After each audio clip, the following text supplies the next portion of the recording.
Cal and we're playing Don't Starve Shipwrecked. We have Kalani here. She is the surfer girl. The first thing we're going to do is try to craft some tools here. We're going to collect some supplies. This is a permadeath game, so if you die in this game, you lose everything. You can't just go back to an old save. You don't just get extra lives. So you can live for like a year game time and build all this stuff and do all this exploration and then completely lose it. So that makes for some interesting gameplay. It obviously has its positives and negatives. So you're going to be a little more cautious and take less risks. You're going to be a little more invested in the game. You're going to be, there's just higher stakes, you know? So there's also a lot of what some might call tedious gameplay. I am a big believer that games don't have to be fun to be fun. So, you know, like a lot of us enjoy repetitive, tedious tasks in gaming. I don't know what to tell you about that. So as you can see, I'm gathering food and I'm gathering basic supplies. The food is in green. That shows you how fresh it is.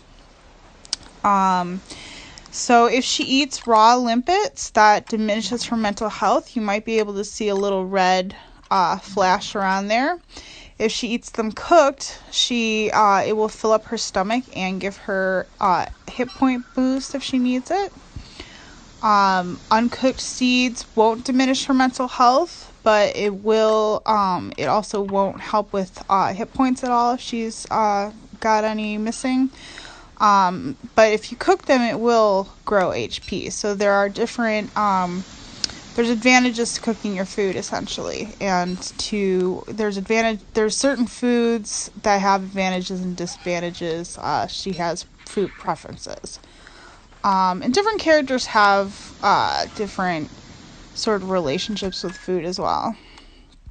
Okay, so we're going to build a trap to catch a crab.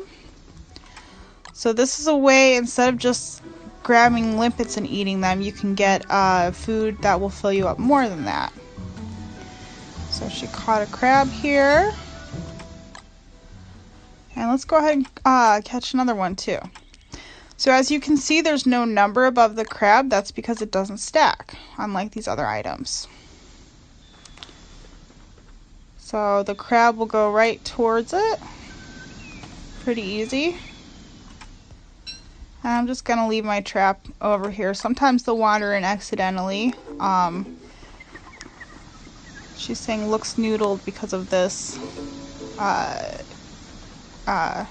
twigs that she already picked. So far we have flint, we have grass, and we have twigs. So you use the flint and the twigs to make your tools. I'm going to make my pickaxe first so that when I run across some rocks I can get more flint out of them. And then next I'm going to be making an axe so I can collect some wood, because your first goal in the game needs to be able to collect enough materials for fires and torches, because at night there's a creature called Charlie that will stalk you in the dark and you won't be able to see it, and it will take a huge amount of hit points from you. It can basically kill you in 2 hits without any kind of armor. So as you can see, there's different things you can craft here. One of the first things you're going to want to try to craft is a science machine as soon as you can find some gold.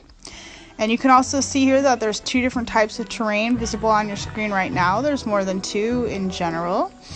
You can also pick flowers here. You can make a little flower garland crown that will help your mental health. You can eat it for hit point boost. I'm not going to do that right now because I have full hit points. So let's do a little sailing before it gets dark, and then I'm going to cut the video off before it gets too long because I've had problems trying to upload longer videos. I want to try finding for her some waves, because she likes, oh, they're right there, cool, and they're going in a good direction too. The tides have patterns. So as you can see, her mental health will increase with that little green flash. when she surfs. And she'll say, "Surf's up." Well, you know, the first time. And okay, so we found some waves. Let's see if there's any other nearby islands while we're out here. This seaweed indicates there might be some land nearby over here, and there are. There's what's probably a separate island here. Definitely. Okay, cool. So now we have, as you can see, another type of terrain, sort of grassland area. We're going to grab this boulder. So this boulder will not have any flint in it. Different boulder shapes will tell you what's in the boulder. So as you can see, this is our map so far. This is what we've explored, and it shows different, it shows items you dropped, and it shows things like seaweed and rocks that you've seen. And here we can see that there's some lobster. Later on in the game you can try to trap those. As I said, there's a lot of different stuff you can construct when you collect different material, and also when you unlock it using different science machines. And actually there's also magic in the game, so that's cool.